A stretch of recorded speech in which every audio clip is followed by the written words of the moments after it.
Assalamualaikum warahmatullahi wabarakatuh.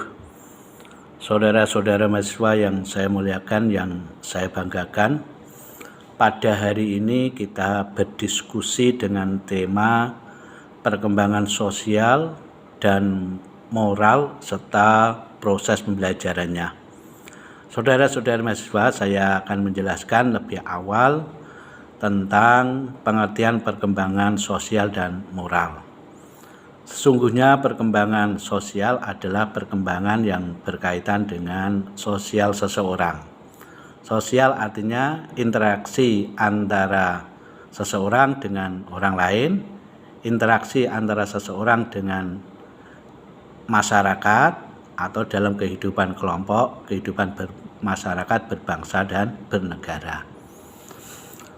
Jadi inti dari perkembangan sosial adalah perkembangan yang berkaitan dengan interaksi seseorang dengan lingkungannya, dengan masyarakatnya, atau dengan orang-orang sekitarnya. Selanjutnya saudara-saudara, perkembangan moral. Moral adalah berkaitan dengan tingkah laku sopan santun. Berarti perkembangan moral adalah perkembangan yang berkaitan dengan perilaku, sopan santun, tingkah laku seseorang yang baik. Itu perkembangan moral. Saudara-saudara mahasiswa yang saya muliakan, dalam perkembangan moral ini ada salah satu tokoh yang terkenal namanya Kobek. Dia membagi tahapan perkembangan moral manusia itu ada 3 tahapan. Yang pertama adalah tahapan prakonvensional. Tahapan prakonvensional artinya bahwa moral yang dimiliki oleh seseorang itu belum ada kesadaran bahwa moral itu harus ditaati atau dilaksanakan dengan baik. Karena pada tahapan ini memang anak itu belum mengerti moral itu sebagai kesadaran yang harus ditaati dan harus dipatuhi. Karena pada tahap prakonvensional itu biasanya masa anak-anak kecil 0 sampai 6 atau 7 tahun. Jadi belum ada kesadaran. Ketika ada kakaknya udah sibuk capek-capek, tapi dia mengganggu. Mbak, ambilkan minum, padahal Mbak Yunya itu baru capek, baru kesal, tapi dia nggak mau, nanti dia belum ada kesadaran. Ketika lewat di jalan depan orang, seluntar-seluntur, selonang-selonong, tanpa permisi dan sebagainya, itu berarti anak itu normal, karena belum ada kesadaran. Moral itu sebagai kesadaran yang harus ditaati. Nama aja perkembangan prakonvensional. Selanjutnya saudara-saudara, tahapan yang kedua adalah perkembangan tahapan moral yang disebut dengan tahapan konvensional. Artinya bahwa moral itu sudah ditaati sebagai aturan-aturan yang harus dijalankan dengan baik. Nah, ini sekitar kira-kira umurnya 6 atau 7 sampai 12 tahun. Jadi ketika anak-anak umur itu mau berjalan di depan orang lain, dia sudah mengucapkan permisi dan sebagainya. Kalau misalnya kok anak sudah dewasa, seluntar-seluntur di depan orang lain tanpa permisi dan sebagainya, itu moralnya dipertanyakan. Saudara-saudara mahasiswa yang saya muliakan, tadi konvensional artinya sudah ada kesadaran, moral itu sudah ditaati, dilaksanakan dengan baik.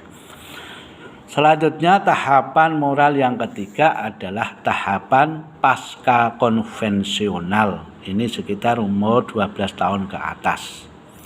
Jadi sudah ada kesadaran bahwa moral itu harus ditaati, dilaksanakan dengan sebaik-baiknya. Karena akan mengandung dampak-dampak yang akan dilaksanakan. Jadi kalau dilaksanakan dengan baik, maka dia akan mendapat sanksi-sanksi yang baik dari masyarakat. Tapi kalau misalnya moral itu dilanggar, maka dia akan mendapat sanksi-sanksi yang tidak baik bagi dirinya. maka dia sudah ada kesadaran yang tinggi dalam menjalankan moral dengan sebaik-baiknya, karena nanti akan mengakibatkan konsekuensi-konsekuensi yang akan ditanggung pada dirinya.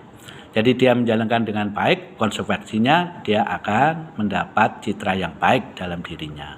Kalau tidak, maka dia akan mendapat konsekuensi yang tidak bagus dalam dirinya. Saudara-saudara mahasiswa yang saya muliakan, untuk selanjutnya bagaimana cara mendidik perkembangan sosial dan moral terhadap seseorang atau terhadap anak. Sesungguhnya dalam mendidik perkembangan sosial dan moral itu ada beberapa cara. Yang pertama, ini sesuai dengan prinsip ajaran Islam, dengan menanamkan kebiasaan. Jadi anak sejak kecil itu perlu ditanamkan kebiasaan yang baik. Perlu ditanamkan interaksi dengan orang lain dengan baik, perlu ditanamkan moral dengan baik. Ini sangat penting karena Nabi Muhammad SAW sendiri memberi contoh bahwa untuk mendidik kepada anak itu mulai sejak kecil perlu ditanamkan kebiasaan yang baik. Hadis Nabi, muru auladakum bis-sholah wa hum abna'u sab'i sinin wadribuhum 'alaiha wa hum abna'u asri sinin wa fariqu bainahum fil madaji. Muru auladakum bis-sholah, perintahlah anak-anakmu untuk melaksanakan sholat. Wahum abna'u sab'i sinin, ketika anak-anak kamu berumur 7 tahun. Jadi ketika 7 tahun itu mulai dilatih sholat. Kenapa? Karena kalau latihannya sejak kecil, terutama latihan sholat sejak kecil, maka nanti ketika dewasa akan mudah menjalankan. Latihan sholat ketika umur 50 tahun ya repot, rukuknya kangelan, sujudnya juga tidak baik. Maka perlu ditanam sejak kecil. Nah kemudian wadribuhum 'alaiha wa hum abna'u asri sinin, dan pukullah anak-anak kamu ketika berumur 10 tahun itu tidak menjalankan sholat. Itu kenapa? Karena sudah salah 10 tahun itu harus perlu ditanamkan dengan kuat. Sehingga anak menjalankan kebiasaan itu betul-betul dengan baik. Nah, dalam sholat baik, dalam sopan santun juga baik dan sebagainya. Dan kemudian setelah itu juga wafarikum bainahum fil madaji. Dan ketika umur 10 tahun sudah saatnya dipisahkan laki-laki dan perempuan, tidak boleh ya, meskipun masih satu saudara, satu kandung, tidak boleh. Saudara-saudara mahasiswa yang saya muliakan, yang saya banggakan, berarti pendidikan moral itu, pendidikan sosial itu perlu ditanamkan, dibiasakan sejak awal, ditanamkan sejak kecil. Insya Allah kalau ditanamkan sejak awal, sejak kecil dengan baik, maka nanti lama-kelamaan anak akan terbiasa melaksanakan kegiatan-kegiatan yang baik. Tetapi kalau kebiasaan itu sejak kecil tidak baik, anak juga nanti dengan sendirinya akan melakukan aktivitas-aktivitas tidak baik. Misalnya sejak kecil latihannya rokok ya. Nah, iseng-iseng, tapi lama-lama kecanduan rokok.